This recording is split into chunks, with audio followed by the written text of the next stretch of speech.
Inflation is an increase in the general prices of goods and services over time.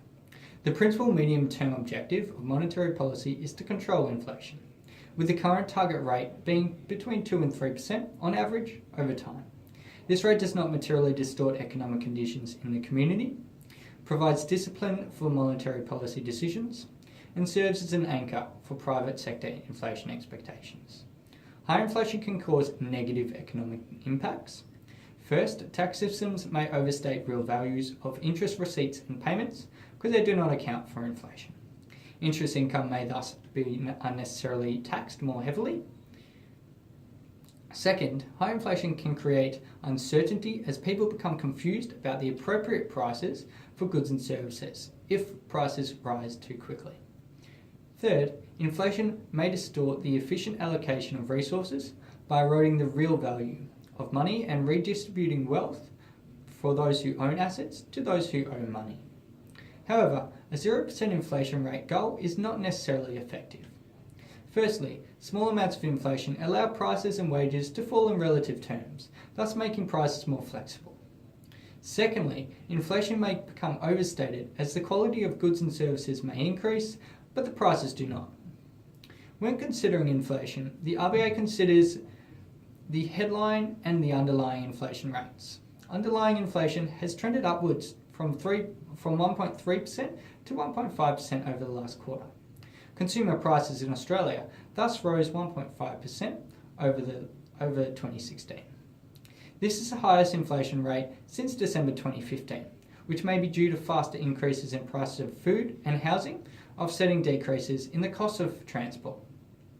Pressures from the non-tradable sector increased slightly in December quarter, but remain below 2% for the year. This inflation continues to be influenced by downward pressure on rent due to increased housing stock available in the market. Tighter monetary policy may result in less money being available as investors may become more cautious in lending and may encourage higher savings.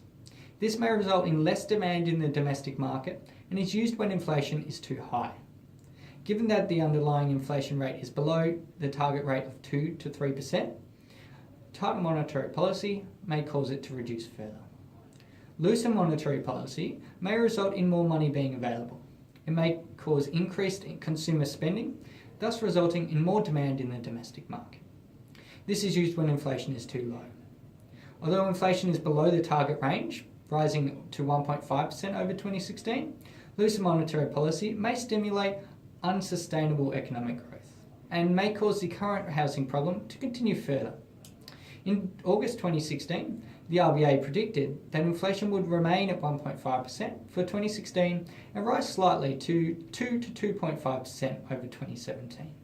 If the RBA is correct in this prediction, then looser monetary policy may increase inflation to unsustainable rates. By keeping the cash rate at 1.5%, the RBA can monitor current economic conditions and assess growth factors. The RBA considers the state of the international economy. In recent quarters, the strength of Australia's major trading partners has slightly increased. GDP growth is within estimates despite potential growth decreasing relative to previous periods. China's economic growth revitalized in mid-2016 due to expansionary fiscal policy and rapid growth in financing. This encouraged investment in the manufacturing sector and increased the growth in output of construction-related materials. Price inflation has eased despite residential property prices increasing. Residential investment has also increased, having a positive effect on the manufacturing sector, helping support demand for iron ore and coal.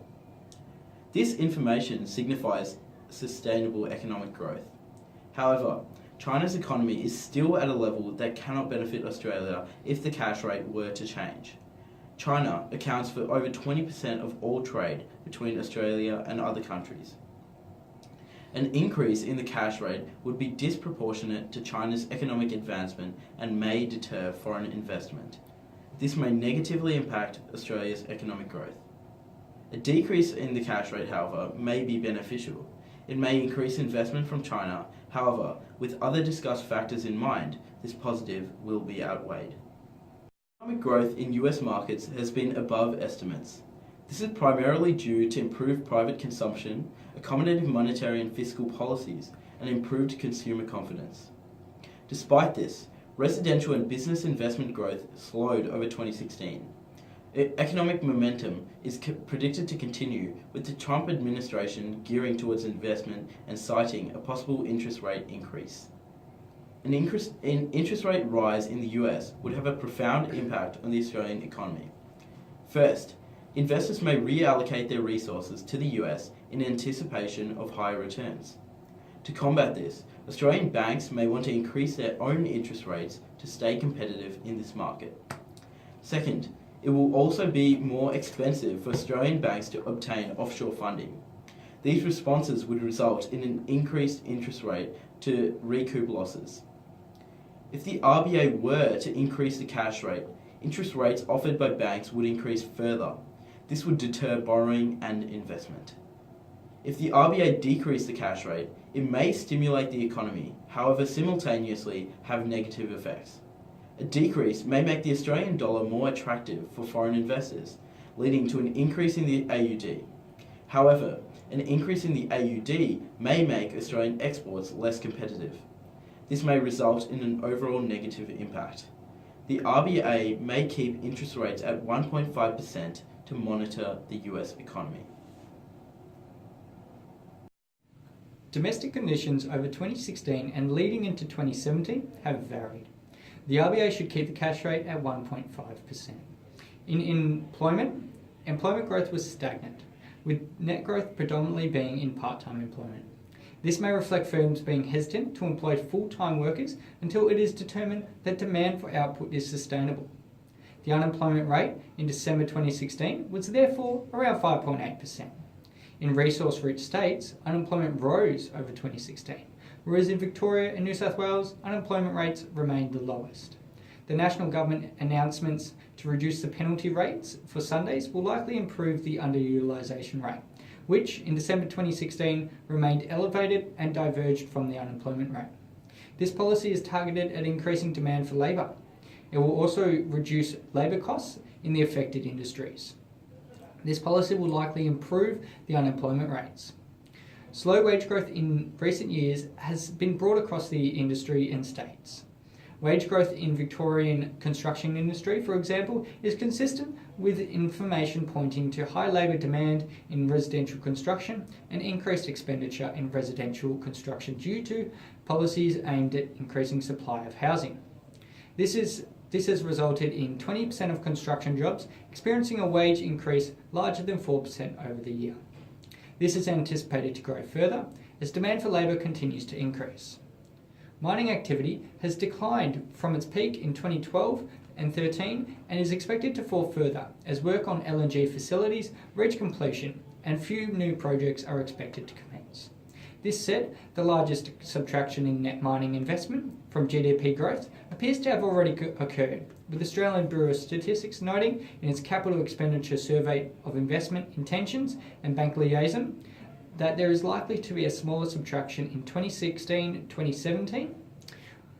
Although there have been recent increases in commodity prices, this is unlikely to lead to much new mining investment, and economic conditions remain relatively weak in resource-rich states. An increase in the cash rate would likely reduce expenditure and investment in the mining sector and harm resource-rich states. It may cause decreased international investment in Australia and less access to money to invest in mining activity. A decrease of the cash rate would not cause much investment in the mining sector due to the lack of international interest in commodities at the moment. Conditions in the established housing market differ significantly across the country. In Melbourne and Sydney, conditions strengthened over the second half of 2016, but have since remained subdued in other parts of Australia, including Perth. Price growth for detached houses has been stronger in capital cities where supply of new apartments has increased. This increase in price has affected Melbourne, Sydney and Brisbane predominantly. The housing market in Perth remains weak. Despite government policies aimed at increasing the supply across the country, there is still a lack of affordable housing. Tighter monetary policy will make money more expensive. In their report, Macquarie Bank stated that due to the strength of the property market, driven by lack of single-dwelling housing supply, the RBA may increase the cash rate to make accessing money through loans less appealing. However, this may result in less investment, thus less supply, exacerbating the housing affordability crisis. This crisis is not nationwide, however. In Perth, many property owners have lost a lot of capital growth due to the slow economic growth following the end of the mining boom. An increase in the cash rate from 1.5% would negatively impact existing property owners and result in less demand for houses in these areas. By keeping the cash rate at 1.5%, the RBA can work with federal and state governments to sustainably increase the supply of single-dwelling houses to meet demand. The Victoria and New South Wales state governments, for example, are currently introducing policies targeted at substantially increasing supply of houses to ease pressure on the market. If the RBA were to make changes at this time, government policies may have less impact on the market. Policies including the rezoning of regional Victorian residential housing zones will likely increase the supply of housing.